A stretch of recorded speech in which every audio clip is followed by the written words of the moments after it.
Welcome back to TearRing Saga. Last time we took care of a very, very easy and short chapter, and now we have another very easy and short chapter as we fight our second battle against the Imperial Navy on our way to Holmes's homeland of Granada. So, we're fighting this guy whose boss really doesn't like him. He's a general who has an elixir as well as a shield and a brave sword, so and 4 attack speed is pretty high for a general. In fact, I think that means he avoids being doubled by Sierra, but let me just check. Yeah, she has exactly 4 with a decently light tome, so, yeah. He does avoid getting doubled by her. We've also got, Axe Soldier. These guys are definitely a bit tougher, as you can see. They're like, almost double the level of the other guys, and they do have some more dangerous crossbows. And a Physic Bishop. Oh, okay, this is, I think, what I like using Sierra for. They have some ballistas on their ship. So, a little bit more dangerous than what we dealt with last time, but hopefully nothing we can't handle. Let's move out and engage them ship to ship. It would be kind of cool if our ship had, like, cannons or something that we could fire during the battle. That was one thing that I thought was cool about Fates, like, different kinds of artillery on the map. Yeah, Flag of the Privateers. This one, I think, was actually the title of the next chapter in the Japanese version.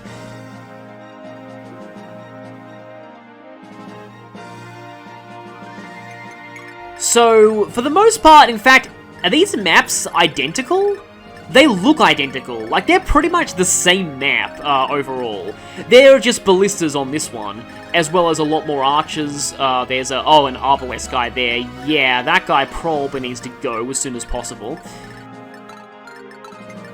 But at least they do have some sense to deter flyers a little bit. Like, I'm pretty sure that, no, actually, Martel doesn't one round you, but, she comes decently close to doing so. Seems like there are fewer enemies, though, and also, I can't check the objectives here, but I think this is defeat boss. We can bring 12 people this time, though, rather than, just, 10, and that means that we don't actually need Uni here anymore, although she does give a pretty decent boost to Xeno. I suppose we can put Alicia back. I think I will save the Steel Shield, because I want to put a shield on Sierra for the next chapter, I think. The next chapter is where things get really involved. This is also just more warm-up. I'm going to go ahead and battle. I don't think I really need to do much about my items. We start very scattered here.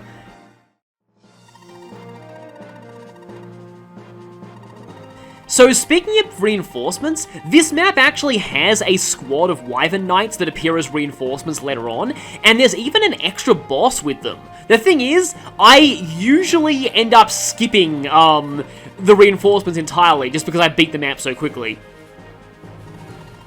It makes sense that the last one was easier because it was just a cargo ship, so yeah, this one's the actual Navy.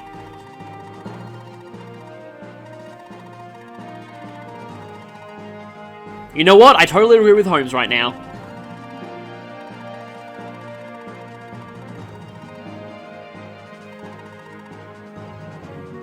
Well said, Holmes. So, the first thing that I like to do here is I like to teleport Sierra to... Yeah, she can actually just go all the way up there and take out this first ballista. Oh, I should have insulted her with Mel first. That was... Yep, oh well. I don't think I really need Nosferatu right now. Oh, I have just not enough attack to one-shot. That's really, really annoying. I hate when that happens. But she should level up from this, actually. I mean, admittedly, this ballista is not really much of a threat. It's the other 2 ballistas that are a problem because they're covering the boss, but still. I like to get rid of this because ballista damage does add up over time. They actually look kind of cool in this game, too. I was just thinking about how Fire Emblem 7 and 8 didn't have ballista battle animations, but Fire Emblem 6 did, but it's... Some people pointed out to me that it's because archers look different in FE7 and 8 than they do in FE6. A lot of the class... Okay, magic is good. Magic is very good in Sierra. It's one of the few stats that she needs. But yeah, a lot of the classes in, Fire Emblem 6 just, look very different to how they do in later games. Okay, I can arbalest people from over here. That actually might one round, because I'm used to these guys having shields, but, well, that guy has a shield, and he has a halberd, so I need to watch out for San.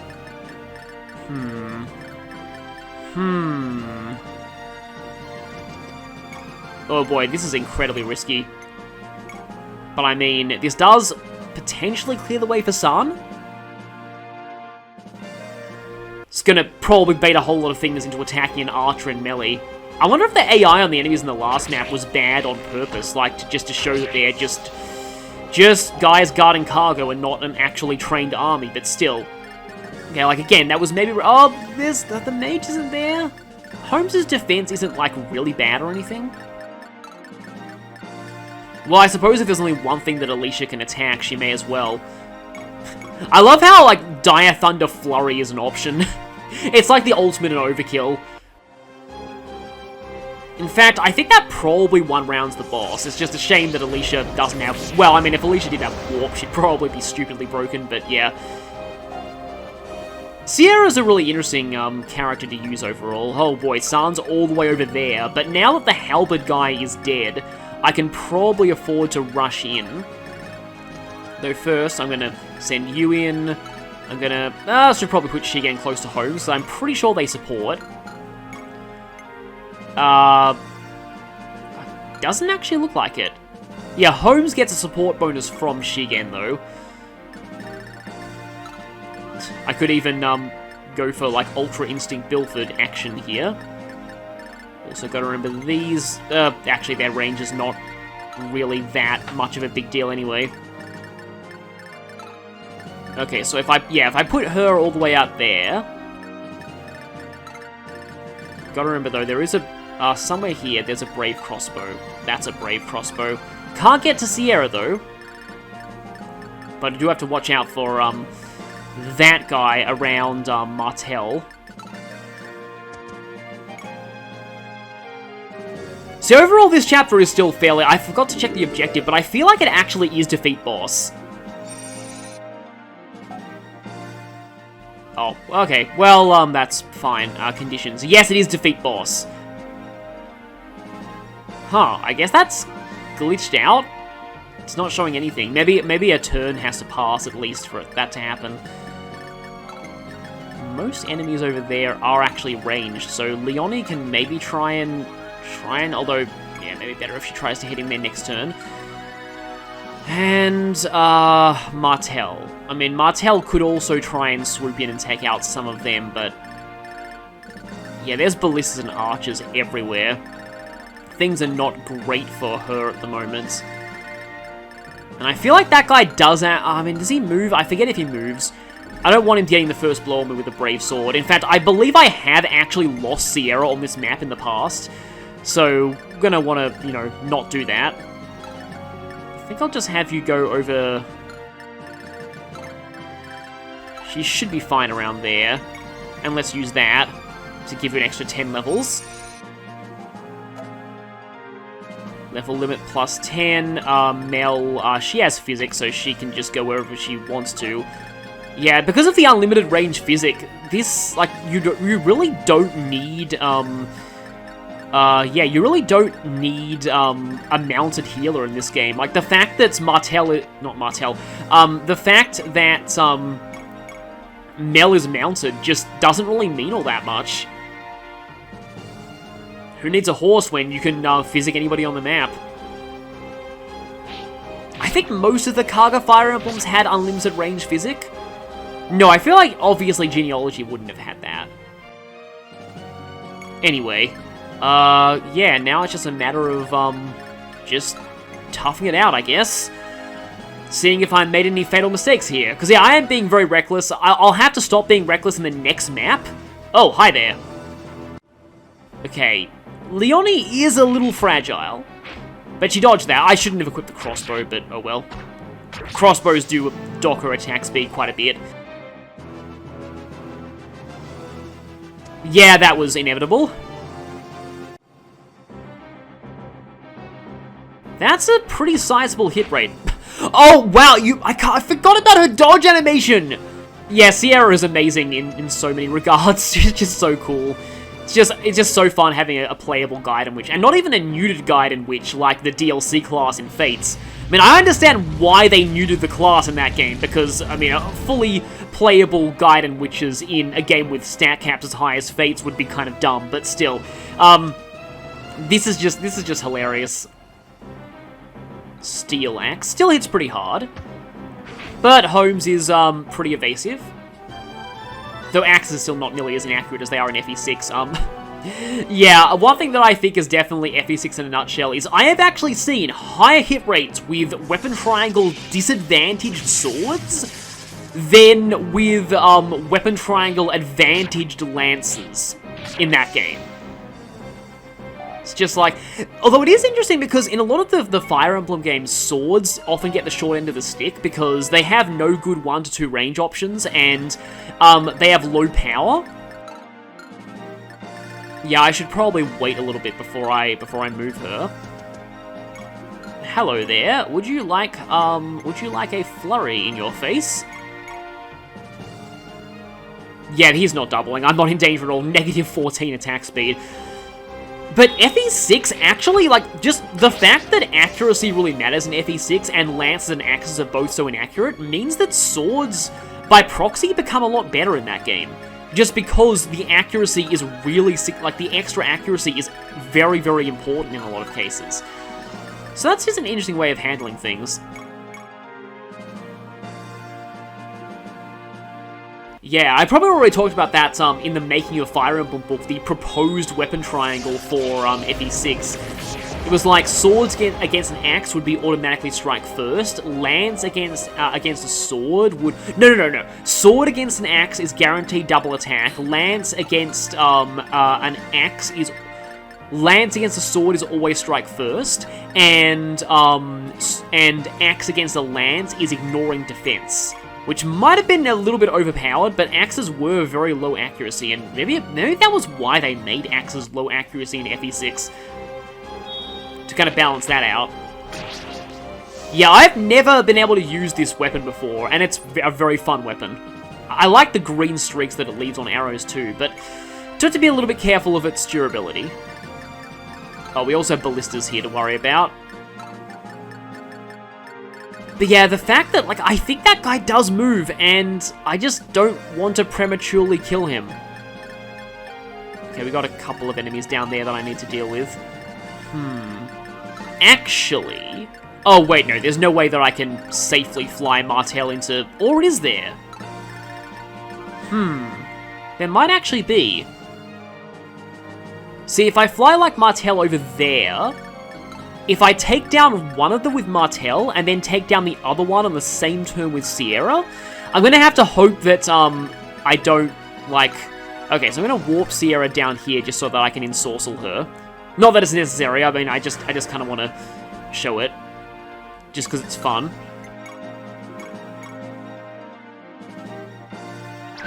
The staff was probably intended to make your characters more resistant to magic, but...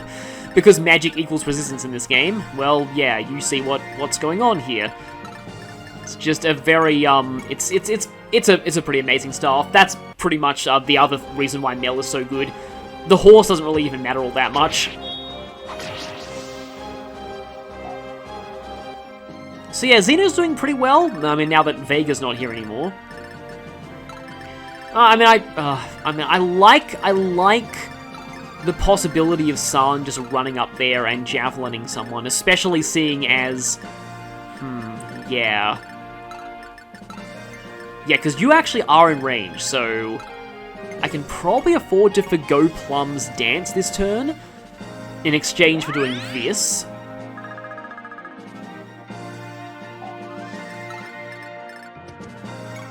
I'm wondering if because I don't think I've ever seen the Wyvern reinforcements in this map before. And I kind of want to stall this map out and see if I can see them that way. That's not a halberd, is it? No, it's just a steel. Axe.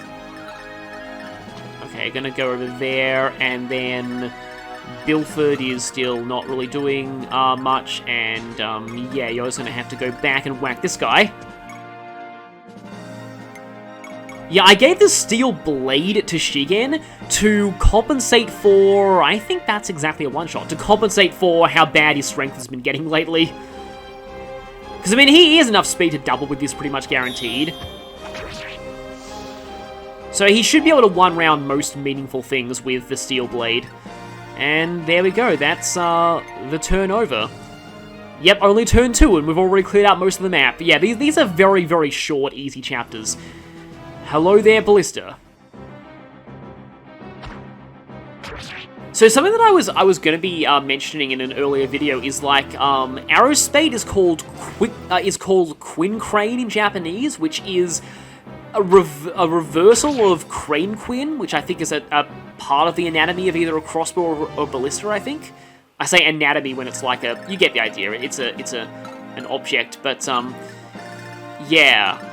See, I think it's, like, supposed to be Crane Quin, but, a lot of early fan translations called it Quick Rain.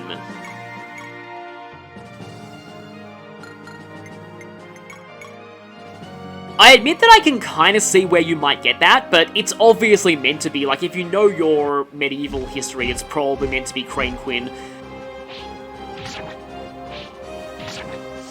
Still don't know why, like, the ballistas have weird names in the Japanese version, because the catapults are called, Stonehenge, or Stonehenge, like, H-E-D-G-E,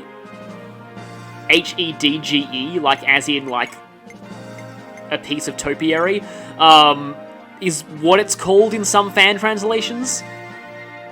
I mean, getting hit in the head by a hedge made of stone would be pretty painful, though. And then, like, elephant, which is packed... Really? Ah. Yeah, Arbalest is kind of pathetic. Oh, I don't want Holmes getting attacked by a Brave Sword. Especially when he's not fully healed. At the same time, though, I don't really want you attacking San, because if you do, she has a very high chance of just straight up annihilating you.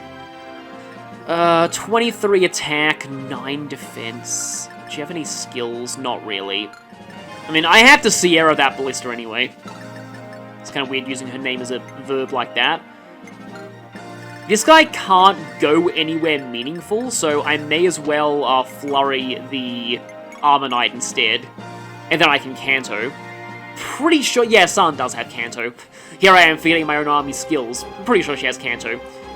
Yeah, San does take a little while to get off the ground, but once she does... Okay, I could potentially not... Okay, there we go, got the 4 attacks. Once she does, she's pretty strong overall. Some people might knock her a bit for joining a little late in the game, but I really like San personally. I just kind of like treating her as Holmes' personal Naren. She's not quite Naren levels of ridiculous, but she's up there. So yeah, Sierra can just warp and snipe down the other ballista.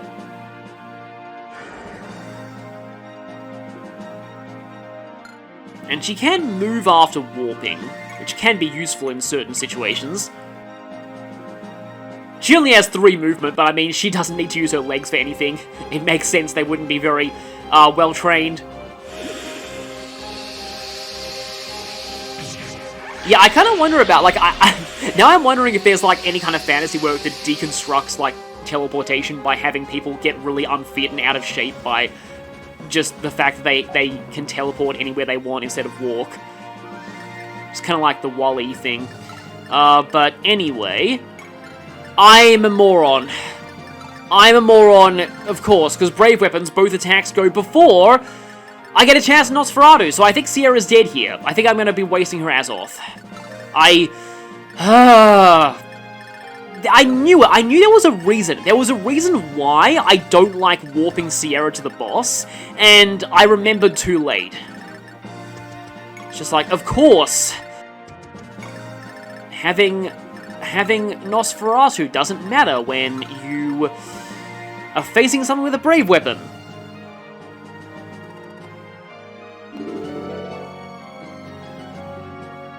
Yeah, I mean, the higher difficulties of Shadow Dragon are a little ridiculous with the sheer number of enemies that get Brave Weapons.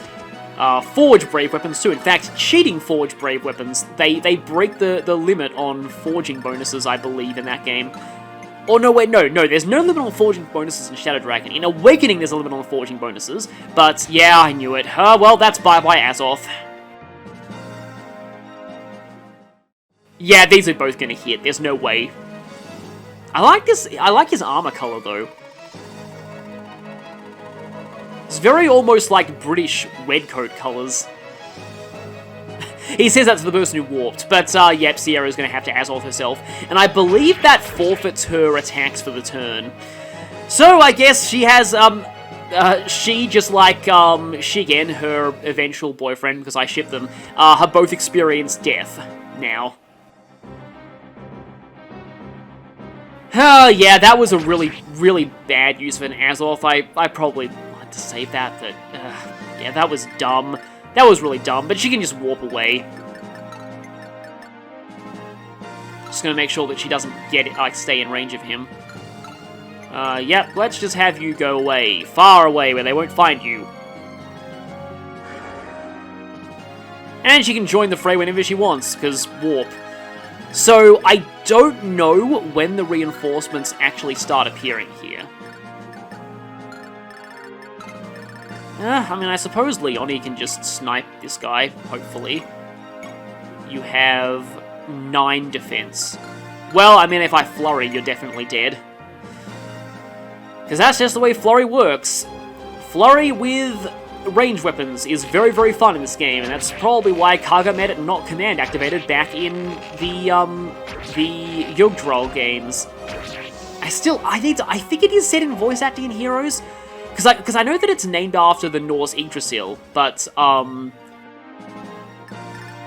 in Japanese, it's Yugodraru. Like, it's definitely a Y. So I don't know, like, again, I don't know what it's supposed to be like. How it's supposed to be, said, I mean. And, well, you actually get to Physic now. So yeah, I'm just going to be waiting around until these Wyvern reinforcements show up. This game usually doesn't have ambush spawns. I don't know where they appear from, though. But for the most part, I don't think this game has ambush spawns. So we should be fairly safe where we are. Because what turn are we at? Because usually whenever like it's reinforcements, they often come on like either a multiple of 5 or a multiple of 2. Like turn 6 or something. Oh, here we go! They came now. And yeah, this is actually my first time ever seeing these guys. Including this boss with a actually pretty cool design. No, this is legitimately the first time I have ever seen this boss in any playthrough of TearRing Saga. I normally end this map so quickly that he doesn't show up. Yeah, they're Sophians too. And yep, they're not ambush spawns, thankfully. Huh, yeah, they're like an enemy-only unpromoted Wyvern Rider class. That's interesting. In fact, this might be the only time they show up. Also, they all have elixirs, so that'd be really fun to mug. Oh, no, Ciara can't warp herself in the water. It would be funny if she could, but, no. So they're going to attack us, Callan with a CH. Oh, his stats aren't really that high. He does have a good weapon and a shield, but I'm not really too worried about him. In fact, oh no, he does a 24 attack. He does do damage to Bilford. They do all have range weapons, though. So, yeah, I've got to be aware of that, and I've got to make sure they don't end up attacking, our squishies in the back. Or, you know, if it ever feels like you're in danger, you can just whack the boss and end the map. But I wanted to show this because, like, again, I have legitimately never done this before. This is my first time ever seeing these guys. You know, I wonder if I could actually... Martel's a little fragile, and her evasion is not 100% reliable, but I can try and send her into the fray, just in case. Though if I do that, they're all going to go for her, and then none of them are going to be... I won't leave anything for my, my boat core. And Sierra can just wait to warp in later when she needs to. Oh yeah, San. San should probably be on hand to get in range of these guys and equip a ranged weapon. This reminds me a lot of, in Sacred Stones, there's a lot of people who are saying, like, there's even an FAQ on Serenes Forest that's like, what? Like, how do I recruit Cormac on Erica's route? Like, I just do not understand how people can finish that map fast enough to make Cormac not show up. I have always managed to see Cormac show up in that map. But here, this I can fully, I mean, oh, I know I'm being all... I know that, like, again, like, there are definitely a lot of, yeah, that is actually somewhat dangerous. I think I should probably not be reckless, and I should probably just pull Martel back. One of them she can handle, but multiple of them at once, not so much.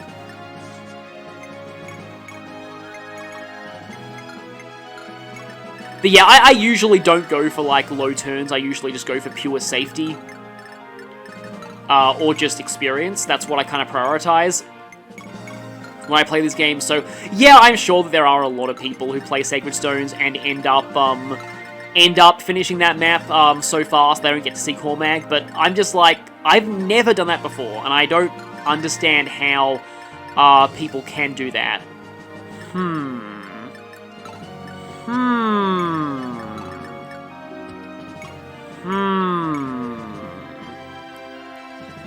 I guess we... That doesn't actually double. I just realized too late. Yeah, it doesn't kill him either. Yeah, wow, these generic... I have never seen this before, so I'm pretty sure this is the only map where these, it's kind of like... It's sort of like an inverse of, the... I guess you can use your Anherb. But it's like an inverse of Three Houses Pegasus Knights, because, like, there's an enemy... Like, the enemy Pegasus Knights in Three Houses are actually a special class that's counted as an advanced class that you don't have access to, but, here, there's a special, like, unpromoted Wyvern Rider class that's... Yeah, that is enemy only. And I feel like this is the only map they ever appear in. Which is interesting. Okay, this is going to be a little risky, but I'm going to try and see if I can bait you into attacking Alicia, because that'll get rid of one of you. You probably won't, because enemy AI usually prioritizes people who can't counter, but we'll see. Now, I do want to make sure that Holmes is healed. Doesn't really matter who uses the staff here. Nell's experience doesn't really matter all that much. As long as she has Physic and Ensorcel, that's really all she needs. Because she starts out with enough Mastery at base to use, that's redundant. Starts out at base, they're the same thing. But she starts out with enough Mastery to use, you know, Physics. So she really doesn't need to level up that much. And even with Levin Sword, she doesn't really do much in terms of, please tell me you don't double me. Or critting would be kind of terrifying too.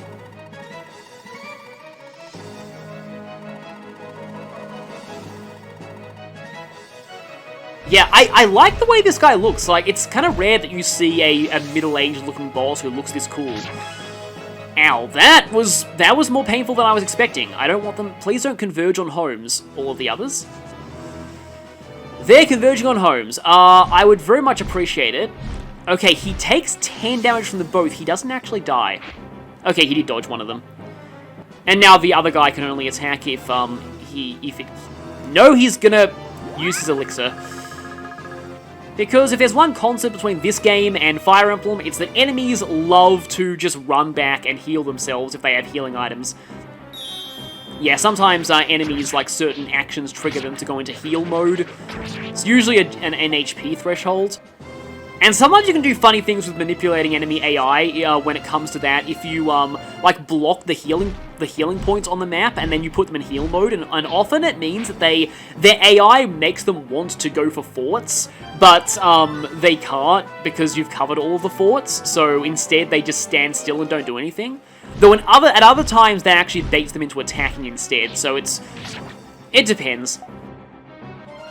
I know that people have well and truly cracked open the AI of FE7, and it is really interesting the way that the AI of that game works.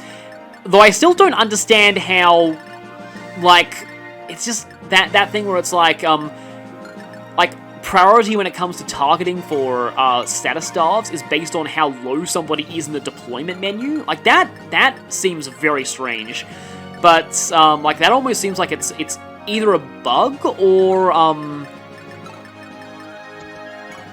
or like something that was put in as like a placeholder that they accidentally left there because they were too lazy to code like an actual target priority for those starves.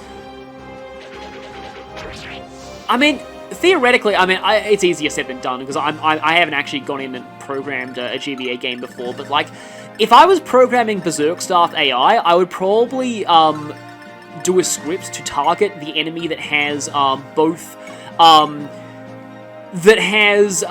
out of the, I think I'd say, like, look for what has the highest strength and the lowest resistance within your range, basically. Like, that's how I'd handle it, personally. Or the highest attack power, because it can technically target...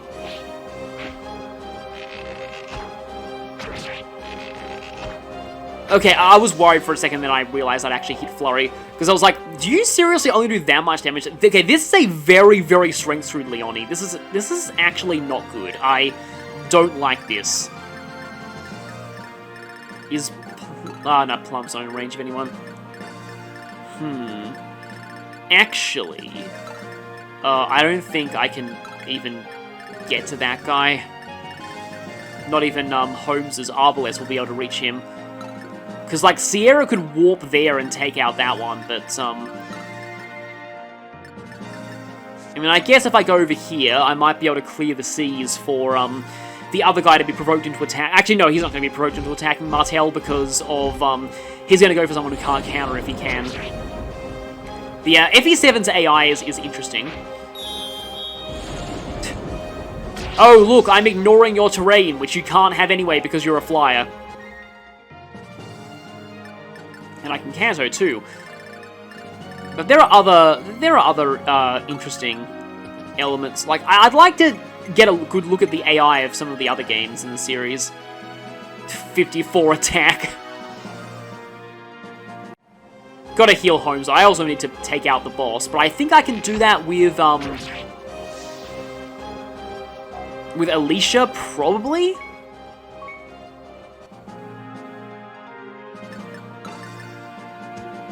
Oh, I can flurry him. He's definitely dead. He does have 2 crit, though. Oh, but I hit him twice before he had a chance to attack, so he's definitely dead. I am, showing you the brave weapon issue that I experienced. And then... Oh, and I crit, of course, because you always crit when you don't need it. Farewell, pretty cool boss design.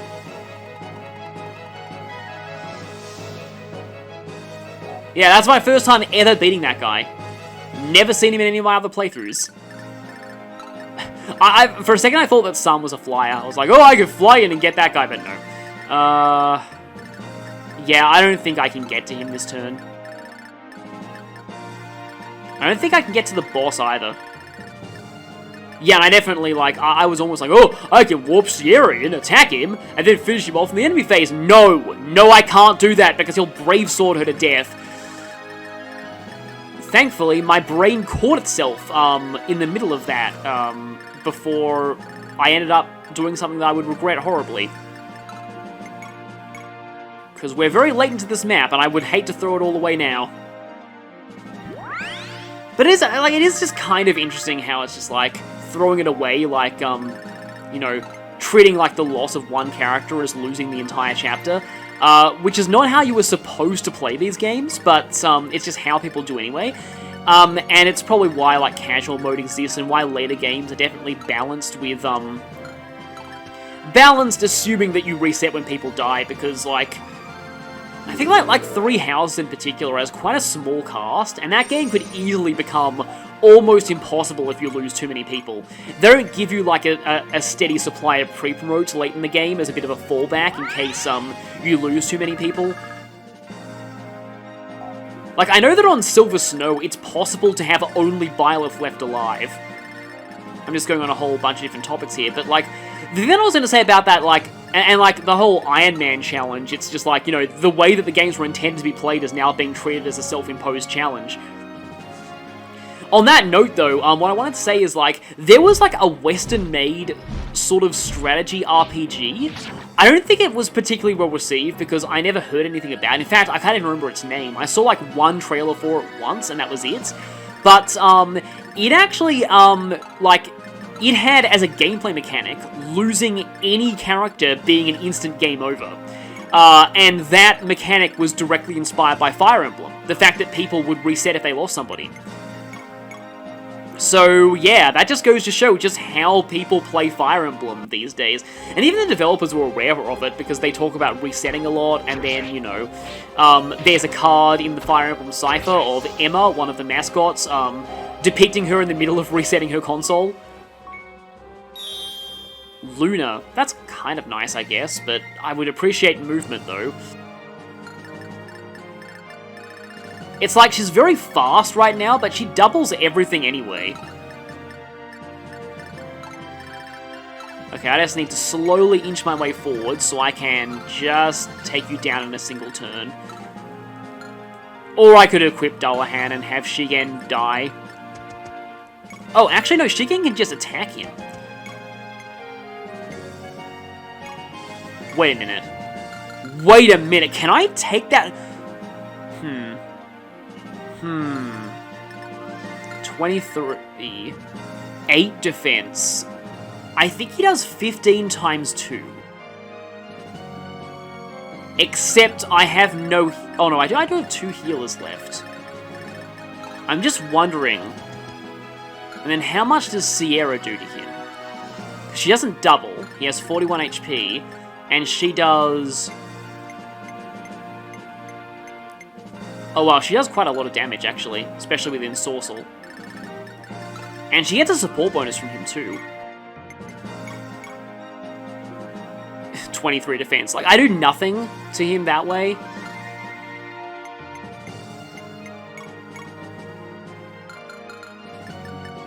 I just kind of want to see if the Thief's Dagger actually works. If it does, it would be really funny.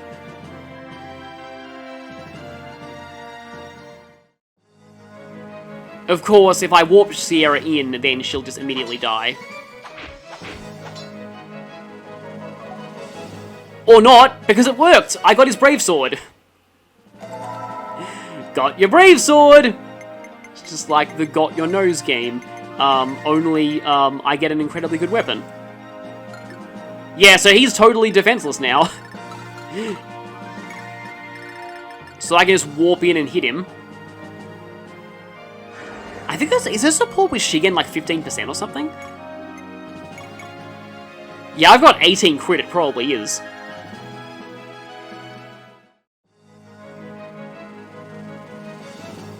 But yeah, it's just like, talking to the Got Your Nose game, it's like, I think one of my favorite lines from The Simpsons is, "My grandpa still has my nose."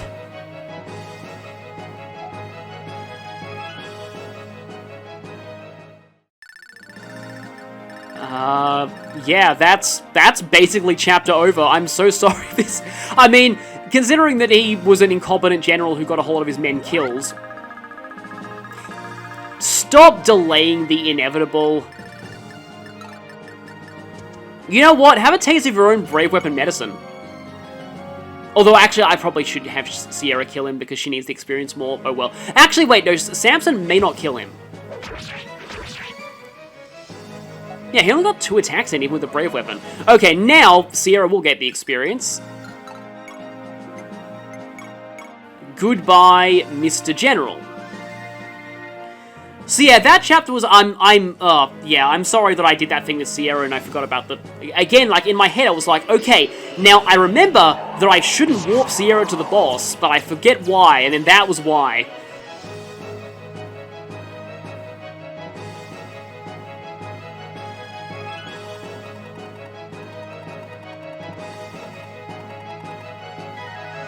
That's, like, this happens a lot in Fire Emblem and in a lot of Japanese games in general, but, like, why is it that characters say, I won't forget this, and then they die? Like, what's the point of holding a grudge if you're dead? It's just like, I don't get that. It's like, you can't, you know, it's not like you can remember things when you're dead. It's just, why do characters just say that? Like, I feel like boss who say that but don't say anything else in their death quote, it's implied they survive, maybe? But anyway, it's just kind of a silly thing, like, anyway.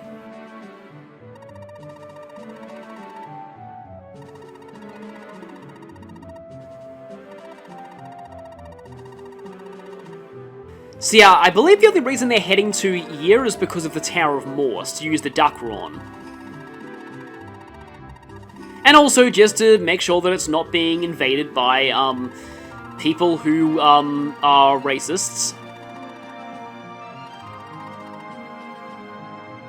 And yes, next time on Holmes' route, we will be taking down Granada. Yeah, that map went on for a lot longer than it usually does for me. I often win that map in 2 turns most of the time, just because of, yeah.